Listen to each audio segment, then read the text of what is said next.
Morte. Uma das únicas certezas que a gente tem. Incertezas. Uma grande certeza que o ser humano tem. Como tudo acaba, eu nunca saberei. Eu sou o padre José Lúcio Emer, pároco aqui de Santa Terezinha do Menino Jesus, em Embu-Guaçu.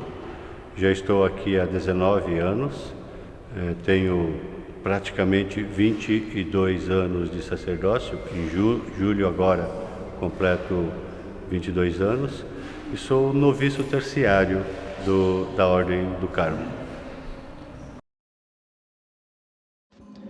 Meu nome é Guilherme Watanabe, eu sou pai de santo do terreiro de Umbanda Urubatão da Guia, localizado no bairro do Ipiranga, aqui em São Paulo, zona sul de São Paulo. Eu sou de Umbanda há 15 anos. Para a gente encontrar, a resposta para o sentido da vida, aliás, acho que foi um tema bastante discutido já desde que a vida é vida, se busca um pouco esse sentido. Para nós cristãos, eu vou falar dos cristãos, no caso aqui agora, entendermos o sentido da vida, por exemplo, acho que é a palavra de Deus, antes de mais nada, que vai esclarecer, vai abrir as janelas para a gente chegar nesse entendimento. A vida para Umbanda é interessante, Eu acredito que o umbandista, ele tem uma função ética na vida. A vida é um dom de Deus, e como dom é gratuidade, Deus quis nos criar, quis nos criar ainda com a sua imagem e semelhança para algo. Entender que quando a gente pisa nesse território Umbanda, o nosso corpo, ele é um solo fértil, aonde esses ancestrais todos, os nossos ancestrais, eles enraizam nesse corpo. E a ancestralidade, de novo, só retomando, existe uma ancestralidade territorial do território, uma ancestralidade linhageira, familiar, de todos aqueles ancestrais familiares que compõem a nossa linhagem, do sangue. Existe uma ancestralidade social, porque hoje eu sou pai de santo, então quantas pessoas pretas no Brasil, antes da abolição e no pós-abolição, lutaram para que hoje eu pudesse usar essas guias, sabe? E lá antes, eles, por exemplo, eram repreendidos pela polícia, Então eles lutaram contra um sistema do Estado mesmo, de opressão, para que a gente pudesse existir hoje, Então o sentido da vida é conhecermos a Deus, e estarmos com Deus. Então o sentido da vida é o mesmo sentido, no caso, da busca de Deus, embora esse Deus já esteja em nós, vamos dizer assim, e já a partir da criação.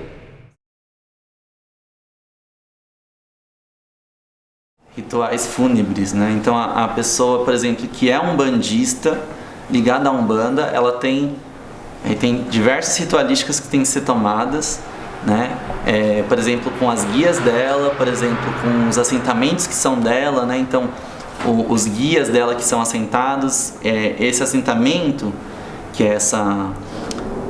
como é que eu posso explicar isso? É um vaso, uma panela, ou mesmo na própria terra, Isso é construído de forma que aquele morto, que não é morto pra gente, na verdade está vivo ali. E isso de alguma forma tem que ser encaminhado. Seja dando seguimento àquilo, dentro da própria comunidade da pessoa, então aquele assentamento vem para a comunidade, ele vai ficar plantado na comunidade, no terreiro. Seja fazendo as entregas necessárias nos campos necessários. Então, enfim, entregar as guias da pessoa, umas guias de Exu dela na encruzilhada, fazendo os rituais certos, com os elementos certos. Então essas coisas têm que acontecer. Então, na igreja nós temos o que chamamos de exéquias, que são as orações de encomendação, as orações pela alma, da pessoa falecida. Mas eu penso, o padre José Lúcio aqui, que te fala, eu penso que essa celebração das exéquias também, a oração pelos mortos, tem muito a ver também com a consolação daqueles que ficaram, Então, na Igreja Católica existe, né, as orações das exéquias, a bênção do corpo, né, e o cuidado com o corpo, porque recebemos de Deus, né, esse corpo, né, não é nosso, não nos pertence, recebemos de Deus. Nós acreditamos na ressurreição da carne, como dizemos no credo, quando celebramos a Santa Missa, né, sobretudo dominical. E esse cuidado, né, esse respeito para com os fiéis defuntos, né, esse cuidado no enterro, a dignidade, né, do pós-morte, né, dessa forma nós trabalhamos com essa questão, né, do enterro em si, né, o féretro e tudo. Dor, angústia, sangue. Aos prantos ela grita, pede ajuda aos que te guiam e sofre como um corte que deveria aliviar uma dor que não é física, psíquica, a dor profunda jamais vista, a dor que o ser humano se afunda, aprofunda e mergulha e não sabe aliviar aquela angústia que te prende. Quando te machucam, o que se deve fazer? Um corte já não mais cura. Que dor, meu Deus, me ajuda. Prometo me ajudar, prometo não me matar, mas do que adianta estar aqui se essa dor não me deixa aqui, em paz? Eu não aguento mais. A confusão na cabeça não me deixa.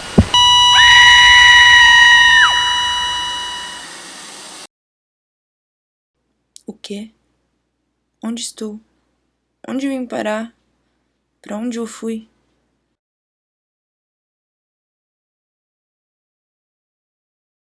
Suicídio. As filosofias africanas, no geral, elas não têm uma visão boa do suicídio, né? Todas elas vão entender que o suicídio, de alguma forma, ele é aquilo que chega antes do tempo. Então, seja numa cultura iorubá, né, Nagô, Queto, enfim, de orixá, mais ligado ao candomblé, que pensa num destino a ser trilhado, né, nessa vida, a ser alcançado, seja numa cultura centro-africana, que é dessa que vem a Umbanda, né, Banto, portanto, que a gente chama, ou com o Angola, a gente pensa que ninguém, na verdade, na vida, tem um tempo de morte. A morte, ela chega por algo necessariamente que te tira desse mundo aqui. Então, o suicídio seria aquilo que tira você da vida mais rápido do que você, enfim, teria de possibilidade para viver, né? Isso é visto como algo negativo, né, no caso, mas não de repressão. A nós não é dado tirar a vida nem do outro e nem a nossa, né? Não matarás, é parte do mandamento. Isso se aplica a nós também. Houve um período da igreja em que, por exemplo, um suicida era impedido de receber as exéquias. Era impedido de ser enterrado, como se diz, num campo santo, num cemitério cristão, né? Houve esse período da igreja, mas nunca houve um período de dizer, está no inferno porque Deus já condenou. Não, porque nós acreditamos num Deus misericordioso. O que acontece? Com o desenvolvimento, né, humano, com o desenvolvimento da própria psicologia, a igreja também, né, ela se adequa aos tempos naquilo que é possível, né, naquilo que pode. E dentro desse desenvolvimento da psicologia, a igreja também vai entender, e nós vamos entender também, que nem sempre o suicida foi levado por qualquer coisa. Existem motivos, né, que levam o suicida a cometer esse gesto desesperado. E para nós, assim, o pecado, né, ele precisa vir acompanhado da malícia, do desejo da pessoa de pecar. Em muitos casos, eu penso, se não a totalidade, a maioria dos casos de um suicida, ele não está agindo em perfeito domínio da consciência. Ele não está consciente daquilo que está fazendo. Então não há malícia. Na África Central se entende que toda criança que nasce é um sol que deve ser ascendido, né? Quer dizer, deve trilhar um caminho no céu da vida e atingir o seu meio-dia, atingir um momento que o sol está no pico, é aquele momento onde ele toca a todos. Então, quer dizer, essa criança que nasce, ela deve ser ascendida pela comunidade. A questão do suicídio, ou mesmo questões ligadas a crime ou qualquer outra coisa, são necessariamente ligadas à comunidade. A comunidade não conseguiu dar conta dessa pessoa.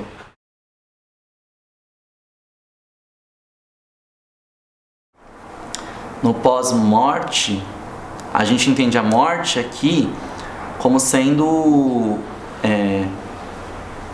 uma passagem mesmo, né? Aquilo que os espíritas também vão usar, mas os conceitos são diferentes. A gente entende que a gente morre para o corpo visível, para a carne, para nascer de novo no corpo invisível, né? Ali no plano invisível do mundo. E na realidade mesmo, a gente não morre. Não é um fim. A morte não é um fim. Para o cristão, a morte não é um fim. A própria palavra de Deus vai falar, né? A morte não é tirada, mas transformada. E desfeito o nosso corpo mortal, nos é dado no céu um corpo imperecível. É a ressurreição, né? É nós inseridos totalmente no coração de Deus. É o céu, como nós costumamos dizer. O paraíso. Que não é um lugar geográfico. É estar em Deus. Fim. Fim? Se morre estando vivo, como pode viver estando morto? Acabou. Ou recomeçou. Onde estou e para onde vou? Qual foi o sentido de tudo, se no fim não sei para onde eu vou? Como cheguei aqui, digo, nesta vida? Será que antes disso eu tive um fim? Mas afinal, o que é o fim? Por que é chamado de fim? Se não sabe como chegamos aqui, como se sabe que acaba quando a carne vira só carne, nutrientes? Nós nutrimos a natureza nos nutre. Vida gera vida, morte gera vida, vida gera morte. Que ironia, não? Pós-morte é um mistério, diversas crenças, diversas doutrinas, cada um crê em um desfecho, em uma nova vida, em uma nova morte. Entenderemos quando a nossa hora chegar.